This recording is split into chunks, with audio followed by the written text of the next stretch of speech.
જય શ્રી કૃષ્ણ, નમસ્કાર, પ્રણામ. સ્વાગત છે તમારું અમારી યુટ્યુબ ચેનલમાં. મિત્રો, આજે આપણે જાણીશું કે કયા શ્રાપને કારણે પતિ પત્ની એકબીજાને દગો આપે છે અને પ્રેમમાં વિશ્વાસઘાત કરે છે. તો એ દરેક સ્ત્રીઓ અને પુરુષોએ જાણવું ખૂબ જ જરૂરી છે. તેથી અમે આ વિડીયો દ્વારા ભગવાન શિવજીએ દેવી પાર્વતીને આ વિશે કહેલી કથા લઈને આવ્યા છીએ. તો આ કથામાંથી તમને ખૂબ જ સરળ રીતે જાણવા મળશે કે કોના શ્રાપને કારણે પતિ પત્ની એકબીજાને દગો આપ્યો હોય છે. તો મિત્રો, આ કથા શરૂ કરીએ એ પહેલા તમને વિનંતી છે કે આ કથાને અંત સુધી ધ્યાનથી સાંભળજો અને જો પસંદ આવે તો વિડીયોને લાઈક કરીને તમારા મિત્રો સાથે શેર કરજો. અને જો તમે આવી જ માહિતી અને જાણકારી મેળવવા માંગતા હોય અને આવી કથા અને વાર્તા સાંભળવા માંગતા હોય તો આ ચેનલને સબસ્ક્રાઇબ કરી લેજો તથા કોમેન્ટ બોક્સમાં સાચી શ્રદ્ધાથી હર હર મહાદેવ લખી દેજો, જેથી ભગવાન ભોલેનાથની કૃપા આપણા સૌ પર નિરંતર બની રહે. તો મિત્રો, તમારો જાજો સમય ન લેતા ચાલો શરૂ કરીએ આજની પૌરાણિક કથા. મિત્રો, એકવાર માતા પાર્વતી જી પૃથ્વીલોક પર ભ્રમણ કરી રહ્યા હતા ત્યારે એમણે જોયું કે પૃથ્વીલોક પર અમુક સ્ત્રીઓ અને પુરુષો એકબીજા પ્રત્યે સાચા પ્રેમની ભાવના નથી રાખતા અને અમુક પતિ પત્ની એકબીજાને દગો આપે છે. જ્યારે માતા પાર્વતીજી પૃથ્વીલોક પર ભ્રમણ કરીને કૈલાશ પર આવ્યા તો માતા પાર્વતીજીએ ભગવાન શિવજીને કહ્યું કે હે પ્રભુ, હે સ્વામી, આજે હું મૃત્યુલોકમાં ભ્રમણ કરી રહી હતી તો મેં જોયું કે મૃત્યુલોકમાં અમુક સ્ત્રીઓ અને પુરુષો એકબીજા પ્રત્યે સાચા પ્રેમની ભાવના નથી રાખતા અને અમુક પતિ પત્ની એકબીજાને દગો આપે છે. તેથી હે પરમ પરમેશ્વર, હું એ જાણવા માંગુ છું કે આ કળિયુગમાં આ મૃત્યુલોકમાં પતિ પત્ની એકબીજા સાથે પૂરા પ્રેમથી કેમ નથી રહી શકતા અને પતિ પત્ની એકબીજાને દગો કેમ આવે છે. તો મિત્રો, જ્યારે ભગવાન શિવજીએ માતા પાર્વતી પાસેથી આ સાંભળ્યું તો એમણે હસીને કહ્યું કે હે ગૌરી, હે આદ્ય શક્તિ, તમે જે પ્રશ્ન કર્યો છે એ ખૂબ જ મહત્વપૂર્ણ પ્રશ્ન છે. આ કળિયુગમાં દરેક સ્ત્રી અને પુરુષને મળેલા શ્રાપની આ વાત છે. આ એક મારા પરમ ભક્ત તથા આચાર્યનો શ્રાપ છે. તેથી જ દેવી પાર્વતી આ કળિયુગને સૌથી શ્રાપિત યુગ કહેવાય છે. કળિયુગ એક સૌથી શ્રાપિત યુગ છે અને આ બધા જ શ્રાપનો પ્રભાવ મનુષ્યના જીવન પર પડી રહ્યો છે. તો આજે હું તમને આ વિષય પરની એક કથા સંભળાવું છું. આ શ્રાપની કથા હું તમને સંભળાવું છું. આ કથાને સાંભળવા માત્રથી મનુષ્યના તમામ પાપ નષ્ટ પામે છે અને જે પણ સ્ત્રી અને પુરુષ આ કથા સાંભળશે એ બંનેની વચ્ચે પ્રેમની વૃદ્ધિ થશે અને તે પતિ પત્ની તેના જીવનમાં ક્યારેય એકબીજાને દગો નહીં આપે. તેથી હે દેવી પાર્વતી, મારું તમને નિવેદન છે કે તમે આ કથાને પૂરા ધ્યાનથી જરૂર સાંભળજો અને સમસ્ત માનવ જાતિના કલ્યાણ હેતુ આ કથાનો પ્રચાર પણ કરજો. કેમ કે જ્યાં સુધી મનુષ્ય ઈશ્વરની ભક્તિમાં લીન રહેશે ત્યાં સુધી એના ઉપર કળિયુગની માયા નહીં રહે અને કળિયુગની માયાથી તે વ્યક્તિ હંમેશા દૂર રહેશે. હે દેવી પાર્વતી, જે દિવસે લોકો ભગવાનનું નામ સ્મરણ નહીં કરે, ભગવાનને ભૂલી જશે, એ દિવસથી મહાપ્રલયકારી કળિયુગની શરૂઆત થાય છે. ત્યારે દેવી પાર્વતી કહે છે કે હે પ્રાણનાથ, હું આ કથાને અંત સુધી ધ્યાનપૂર્વક સાંભળીને મારા જીવનમાં તેનો અમલ કરીશ. પરંતુ મારી તમને શંકા છે કે તમે હવે દૂર કરો અને મને આ કથા કહો. એટલે ભગવાન શિવજીએ કહ્યું કે હે દેવી પાર્વતી, સતયુગની આ વાત છે જ્યારે દેવી દેવતાઓ પાસે અમૃતની શક્તિ નહોતી. એ સમયે દેવતાઓ પણ સામાન્ય મનુષ્યની જેમ મૃત્યુને પ્રાપ્ત થતા હતા અને પછી અમુક સમય બાદ દેવતાઓ અને દાનવો વચ્ચે મહાભયંકર યુદ્ધ થયું, જેને આપણે દેવ અસુર સંગ્રામના નામે ઓળખીએ છીએ. આ યુદ્ધ કેટલાય વર્ષો સુધી ચાલતું હતું અને એનું વિપરીત પરિણામ ત્રણેય લોકો પર પડ્યું. જ્યારે ઇન્દ્ર દ્વારા વૃતાસુરનો વધ થયો તો ત્યારે પરમપિતા બ્રહ્માએ આ યુદ્ધને રોકવાનો આદેશ આપ્યો. ત્યારે થોડા સમય માટે વિશ્વમાં શાંતિ છવાઈ ગઈ. પરંતુ આ દેવતાઓ અને દાનવોના યુદ્ધ દરમિયાન તેઓ કેટલાય મનુષ્ય અને પ્રાણીઓની આહુતિ આપી ચૂક્યા હતા. ત્યારે ભગવાન શિવજી કહે છે કે હે દેવી પાર્વતી, ત્યારે દાનવોના ગુરુ શુક્રાચાર્યએ કેટલાય હજારો વર્ષો સુધી તપસ્યા કરી અને મને પ્રસન્ન કર્યો અને મૃત્યુંજય સંજીવનીનું વિદ્યાનું વરદાન તેમણે મારી પાસેથી મેળવી લીધું. અને આ યુદ્ધ દરમિયાન ગુરુ શુક્રાચાર્યએ તેમની પાસેથી જે સંજીવની વિદ્યા હતી એના કારણે એઓ ફરી બધા દાનવોને સજીવન કરતા હતા. યુદ્ધમાં કે દાનવ મરે એને દૈત્યોના ગુરુ શુક્રાચાર્ય એની સંજીવની વિદ્યાથી જીવિત કરતા અને બીજી તરફ દેવતાઓની સંખ્યા ઘટવા લાગી. અસુરો તો એમના એમ જ રહે અને અસુરોને વારંવાર જીવનદાન મળતું રહે.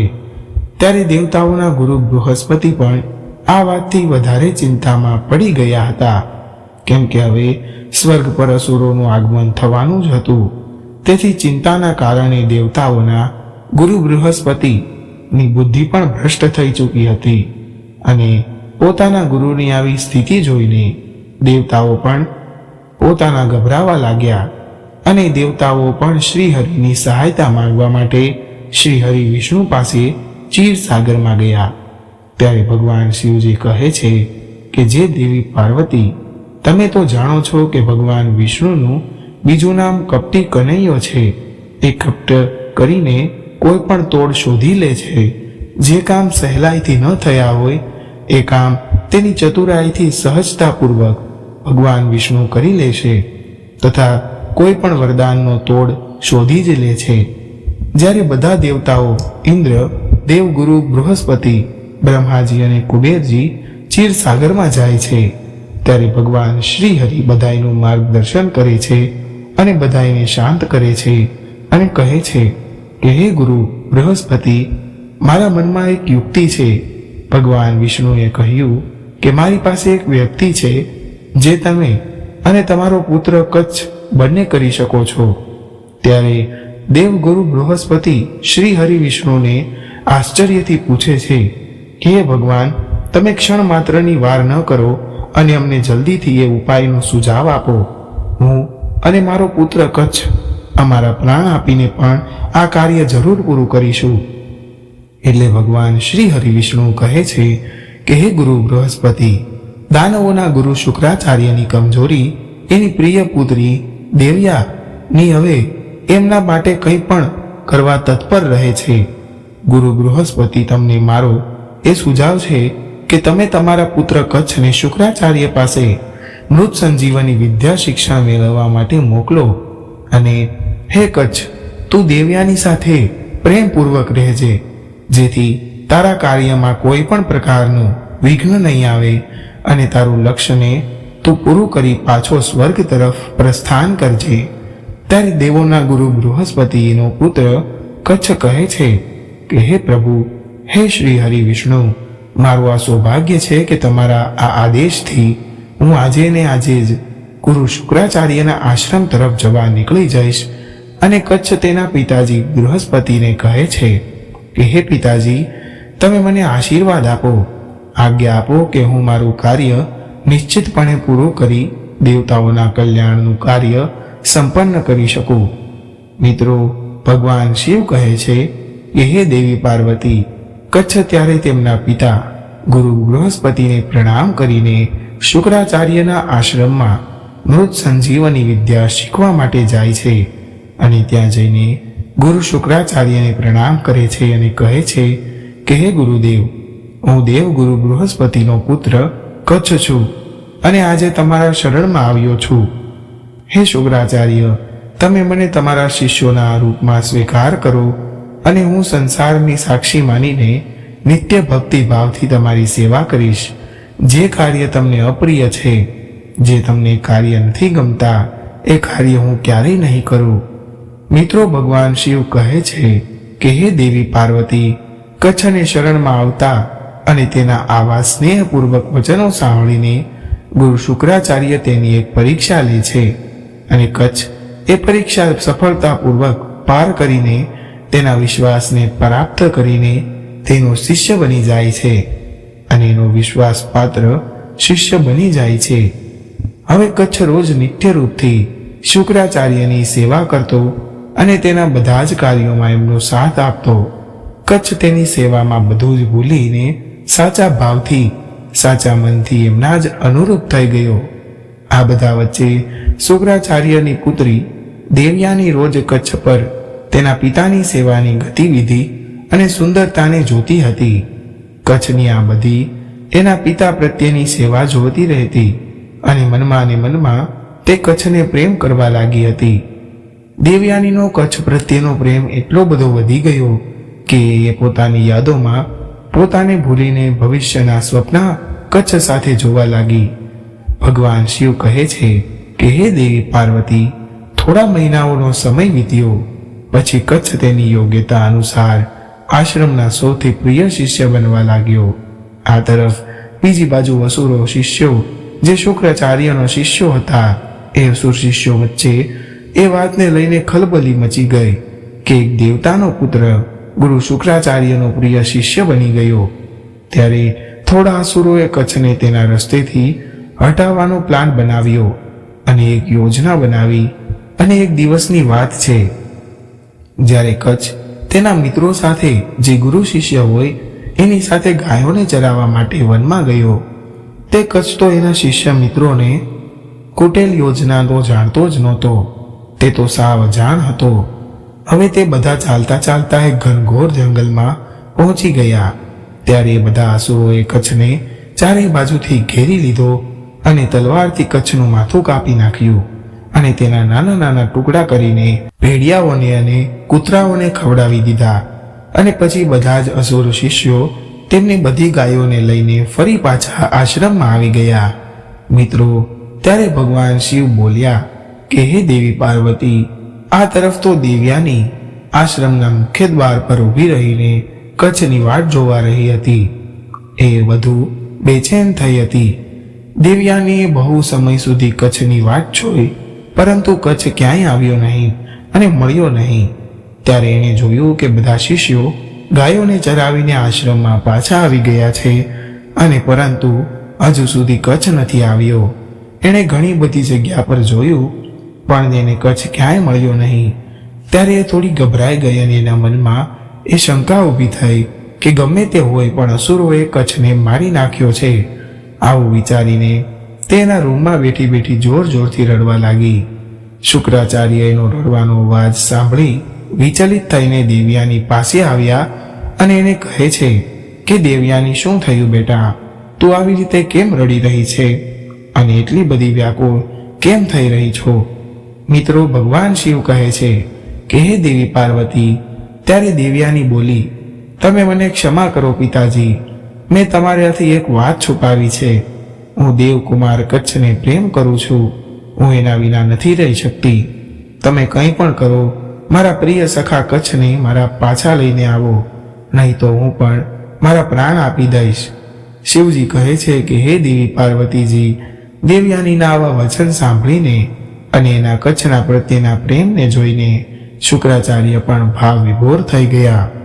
ત્યારે એણે દેવયાનીને શાંત કરીને કહ્યું કે હે પુત્રી, તું શાંત થઈ જા અને મારો વિશ્વાસ કર. હું હમણાં જ જાઉં છું અને મારી દિવ્ય દ્રષ્ટિથી જોઉં છું કે કચ્છ ક્યાં છે.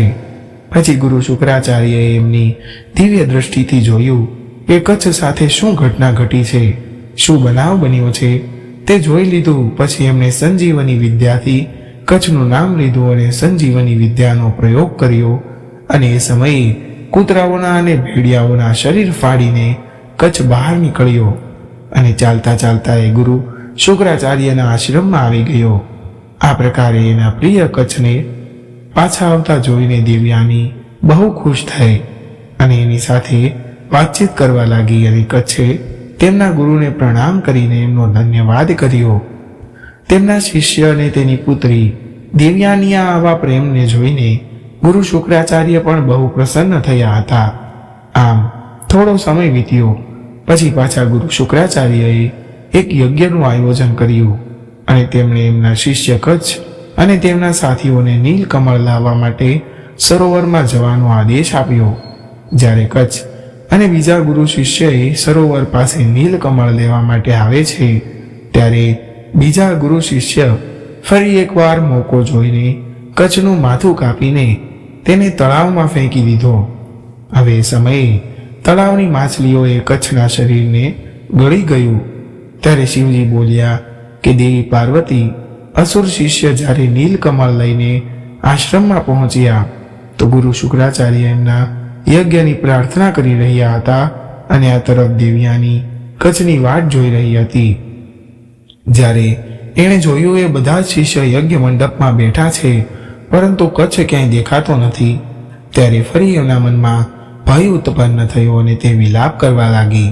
તેના પિતાના યજ્ઞમાં બાધા ઊભી કરતા દેવ્યાની બોલી કે પિતાજી, મારા પ્રિય કચ્છ મને ક્યાંય દેખાતા નથી. જે પણ હોય આ અસુરોએ તેના પર વિશ્વાસઘાત કર્યો છે, તેના પર વાર કર્યો છે, કેમ કે માત્ર કચ્છ જ આ યજ્ઞમાં સામેલ નથી. આ શંકાજનક વાત છે. ત્યારે ગુરુ શુક્રાચાર્ય એમની પુત્રીની વાત સાંભળીને તેમણે એમની દિવ્ય દ્રષ્ટિથી જોયું તો કચ્છ માછલીના પેટમાં દેખાયો.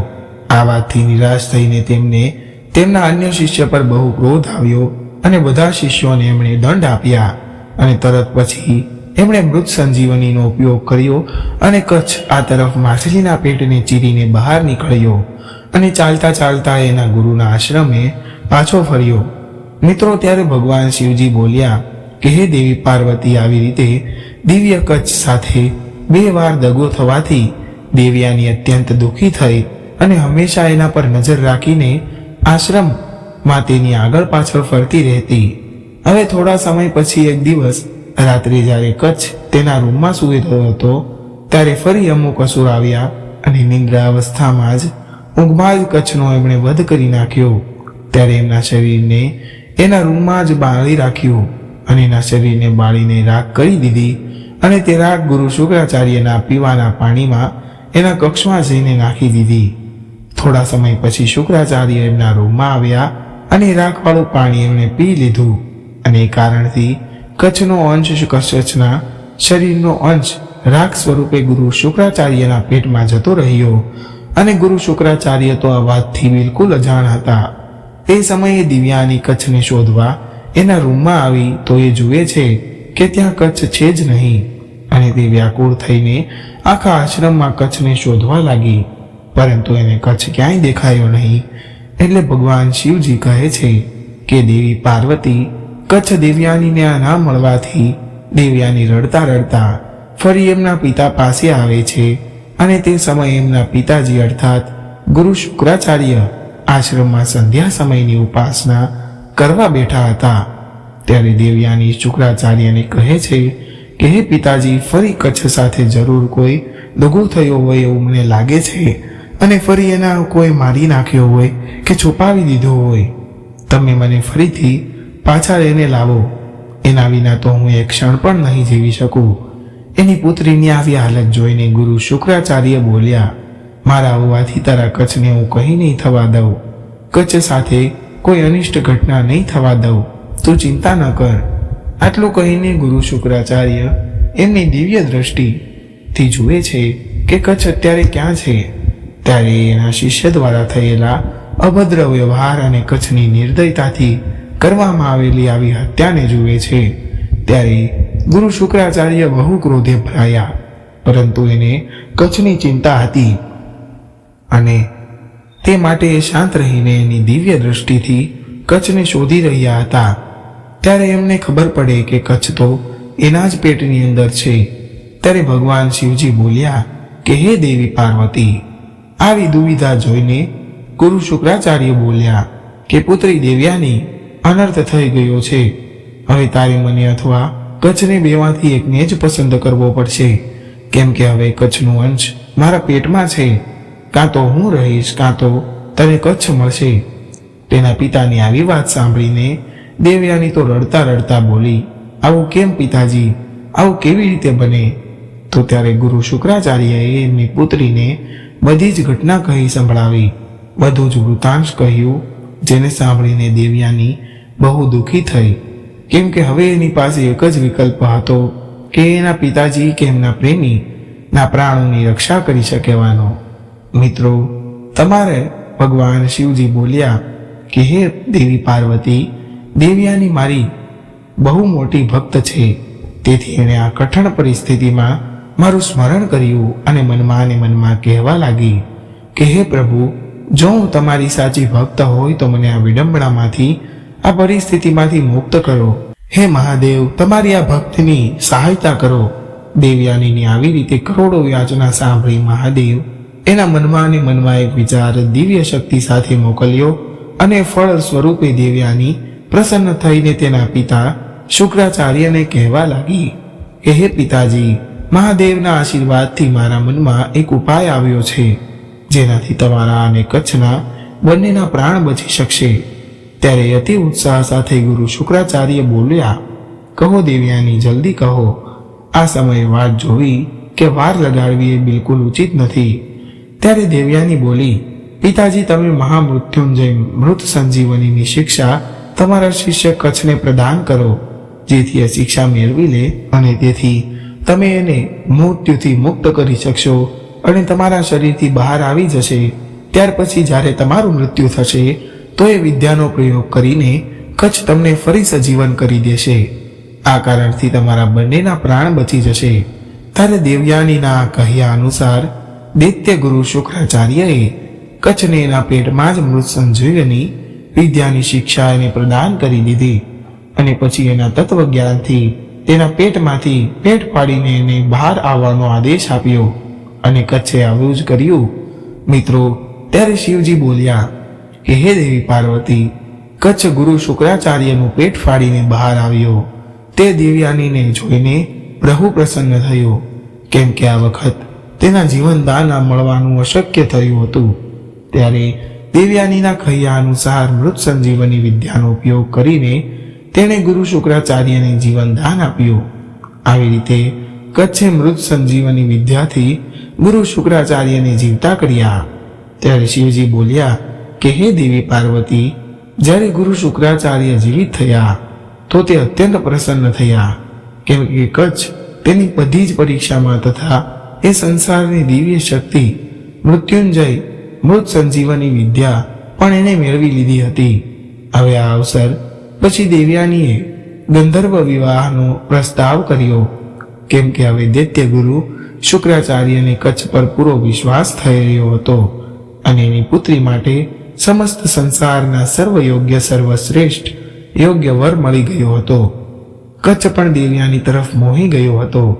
મિત્રો, ત્યારે ભગવાન શિવજી બોલ્યા કે હે દેવી પાર્વતી, ત્યારે ભગવાન શ્રી હરિની માયાએ કચ્છને એનું આપેલું વચન યાદ અપાવ્યું. તો અચાનકથી કચ્છના મનનો ચહેરાનો રંગ ઉડી ગયો. તો દેવયાનીએ પૂછ્યું કે હે પ્રિય કચ્છ, તમને શું થઈ ગયું?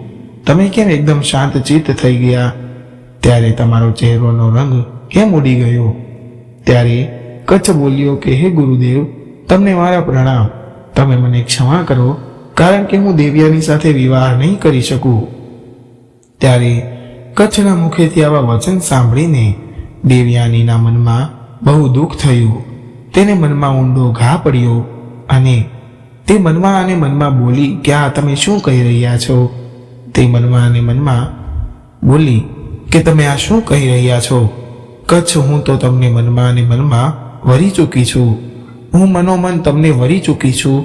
તેથી હવે તમે જ મારા પતિ દેવ બનશો, નહીં તો હું મારા પ્રાણ આપી દઈશ. ત્યારે ગુરુ શુક્રાચાર્ય પણ બોલ્યા કે હે કચ્છ, આ તું કેવી વાત કરી રહ્યો છો? તું ફરી એકવાર વિચાર કરીને પછી તું જવાબ આપ.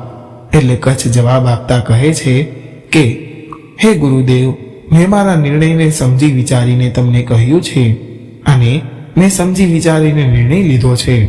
હે દેવયાની, જેવી રીતે તારા પિતા ગુરુ શુક્રાચાર્ય મારા માટે પૂજનીય છે, એવી જ રીતે તમે અને મારા પિતા બૃહસ્પતિ પણ મારા માટે પૂજનીય છો. જેવી રીતે તમે અને ગુરુ શુક્રાચાર્ય માટે પૂજનીય છો, કેમ કે તમે મારા ગુરુની પુત્રી છો, માટે તમે મારા ગુરુ બહેન કહેવાઓ. મારી માટે તમારી આવી વાત કરવી શોભા નથી આપતી. આવી વાત ન કરવી જોઈએ. ત્યારે ક્રોધમાં આવીને દેવયાની આવી વાત ન કરવી જોઈએ. તો ક્રોધમાં આવેલી દેવયાની કહેવા લાગી કે કચ્છ, તમે દેવતાના ગુરુ બૃહસ્પતિના પુત્ર છો, મારા પિતાના નહીં, અને તમને હું મારા પ્રાણ કરતાં પણ વધારે પ્રેમ કરું છું. અને મારા પિતાજીએ મારા કહેવાથી તમને વારંવાર અસુરોથી બચાવ્યા છે, વારંવાર જીવનદાન આપ્યું છે. ત્યારે કચ્છ બોલ્યા કે હે દેવયાની, હમણાં થોડી વાર પહેલા જ મૃત્યુ બાદ મારો તારી નજર સામે પુનર્જન્મ થયો અને ફરી મને નવજીવન દાન મળ્યું અને મેં ગુરુ શુક્રાચાર્યના પેટમાંથી જન્મ લીધો, માટે હવે હું એમનો જ પુત્ર બન્યો. એ અનુસાર હું તમારો ભાઈ થયો. ધર્મ અનુસાર બહેનનો ભાઈ સાથે વિવાહ ન કરી શકે. ઉપરથી આમ વિચાર કરવો પણ મહાપાપ છે. મને હવે આ મહાપાપનો ભાગીદાર ન બનાવો.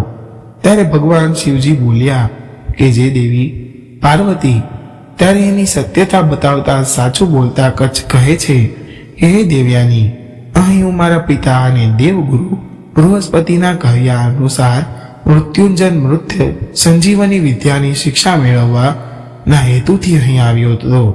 હવે મારું આ કાર્ય સફળ થયું છે. હવે હું સ્વર્ગલોકમાં ચાલ્યો જઈશ.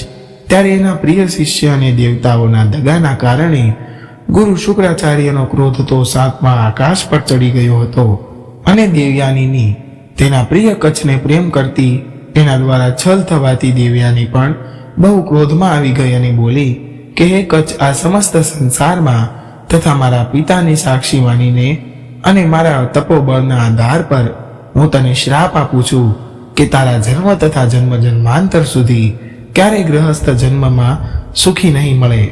અને હું સમગ્ર પુરુષ જાતિને પણ આ શ્રાપ આપું છું કે તે સંપૂર્ણ જીવન સુખ તથા સ્ત્રીના પ્રેમની અભિલાષા જ કરશે, પરંતુ એને ક્યારેય સ્ત્રીના સુખની પ્રાપ્તિ નહીં થાય. પ્રત્યેક પુરુષ એની કામ વાસનાથી પીડાઈને પારકી સ્ત્રીના અનુરૂપ રહેશે, તથા એ પુરુષ ક્યારેય એક સ્ત્રીની સાથે અનુરૂપ નહીં રહે. અને મારો આ શ્રાપ યુગો યુગો સુધી મનુષ્ય જાતિ પર પ્રભાવ રાખશે. ત્યારે કચ્છ બોલ્યા કે હે દેવી દેવયાની, હું તમારા હાથને સ્વીકાર કરું છું, તથા હું પણ મારા તપોબળથી સમસ્ત નારી જાતિને પણ શ્રાપ આપું છું કે વિવાહ પછી પણ સ્ત્રીને તેના પતિનો પ્રેમ અને સુખની પ્રાપ્તિ નહીં થાય. હરેક સ્ત્રીને તેના વિચારોથી પ્રતિકૂળ પુરુષની પ્રાપ્તિ થશે. દેવયાની, તારે આ જીવન પતિના પ્રેમ માટે તડપવું પડશે, તથા જન્મ જન્માંતર અને યુગો સાથે મારા આ શ્રાપનો પ્રભાવ વધતો ને વધતો જ જશે. મિત્રો, ત્યારે ભગવાન શિવજી બોલ્યા કે હે દેવી પાર્વતી, એ સમયે દૈત્યગુરુ શુક્રાચાર્ય પણ તેના ક્રોધને ન રોકી શક્યા. એણે પણ કચ્છને શ્રાપ આપતા કહ્યું કે દેવતાઓએ જે વિદ્યાની પ્રાપ્તિ માટે મારી સાથે વિશ્વાસઘાત કર્યો અને છળ કપટ કર્યો, તો એ વિદ્યાનો તું ક્યારેય ઉપયોગ નહીં કરી શકે. કચ્છ, આ મારો શ્રાપ છે તને. જે સમયે તું આ વિદ્યાનો પ્રયોગ કરીશ તો એના વિરુદ્ધ પરિણામ તારે ભોગવવું જ પડશે, કેમ કે તમે દેવતાઓએ અસુરોને મૂર્ખ સમજવાની ભૂલ કરી છે અને આજ એનો જ દંડ મેં તને દીધો છે. ત્યારે ભગવાન શિવજી કહે છે કે હે દેવી પાર્વતી, આ પ્રકારે કચ્છ અને દેવયાનીના શ્રાપના પ્રભાવથી આજે કળિયુગમાં પણ પતિ પત્નીમાં એકબીજાના પ્રેમ ઓછો થઈ ગયો છે.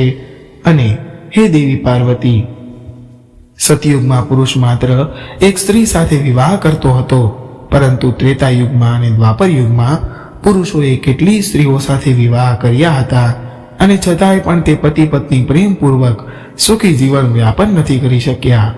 માટે આ શ્રાપનો પ્રભાવ સૌથી વધારે કળિયુગમાં છે. કળિયુગમાં સ્ત્રી બની જશે, એનું મન ક્યારેય એક પુરુષમાં નહીં રહે. માટે એ પણ તેના પ્રેમ અને પતિને